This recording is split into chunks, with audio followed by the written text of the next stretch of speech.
حضرات محترم، آج میں نے آپ کے سامنے یہ مسئلہ واضح کرنا ہے کہ عشر کے معاملے میں جو تھریشر ہوتی ہے، گہائی ہوتی ہے، کٹائی ہوتی ہے، اس کے جو اخراجات ہوتے ہیں ان کو نکال کر باقی جو پیداوار ہوگی اس کا عشر دیا جائے گا، یا کل پیداوار سے پہلے عشر ادا کیا جائے گا، بعد میں کٹائی گہائی تھریشر کے اخراجات دیے جائیں گے۔ اس میں یہ مسئلہ اس لیے پیش آیا، چند دنوں پہلے میں نے یہ مسائل بیان کیے تھے کہ جو عشر ہے یہ کل پیداوار سے ہوتا ہے، تو اس میں ایک شخص نے کہا کہ نہیں، جو تھریشر کے کٹائی یا تھریشر یا اسی طرح گہائی کے جو اخراجات ہوتے ہیں تو وہ یعنی عشر ادا کرنے سے پہلے منہا کیے جا سکتے ہیں۔ یعنی ان کا یہ کہنا تھا کہ پہلے آپ کٹائی کے جو اخراجات ہیں وہ نکال لیں، تھریشر کے اخراجات نکال لیں، گہائی کے اخراجات نکال لیں،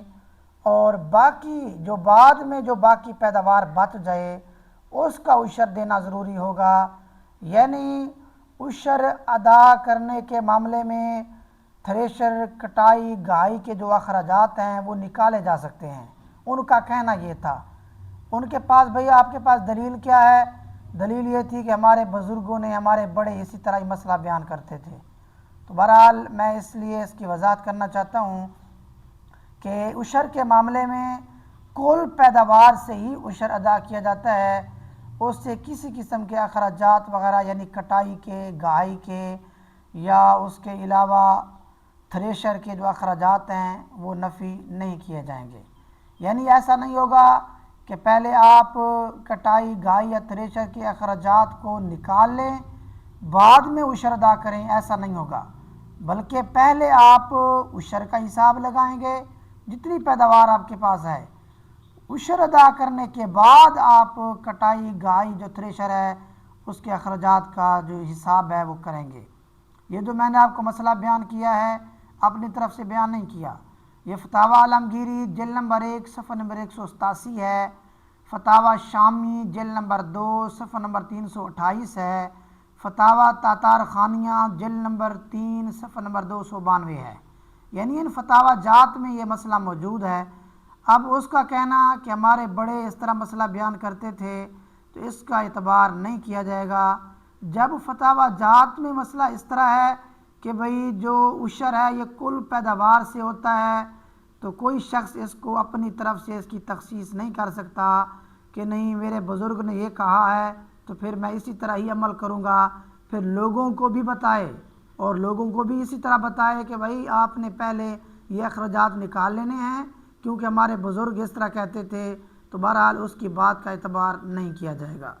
اب مزید میں اس پر ایک اور حوالہ بھی آپ کے سامنے پیش کرنا چاہتا ہوں کہ جو عشر ہے یہ کل پیداوار سے ہوتا ہے،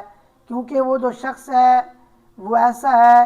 کہ اس کو میں مزید ایسا حوالہ بھی دیتا ہوں کہ ممکن ہے پھر مزید اور لوگوں کو وہ بات نہیں کرے گا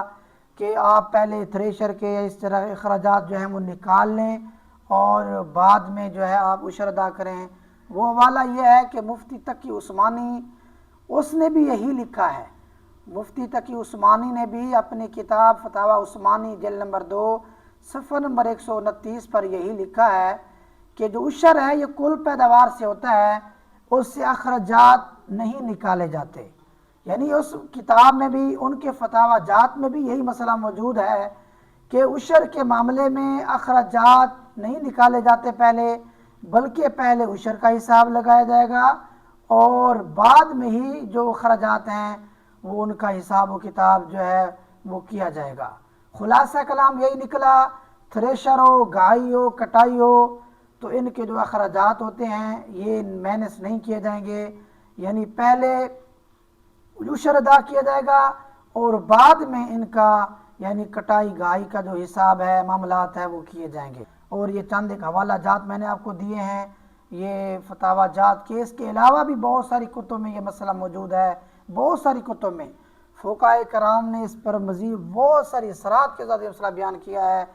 تو اس لیے ہمیں جو فقہائے کرام کے جو مسائل ہیں ان کے مطابق ہی عمل کرنا ہوگا،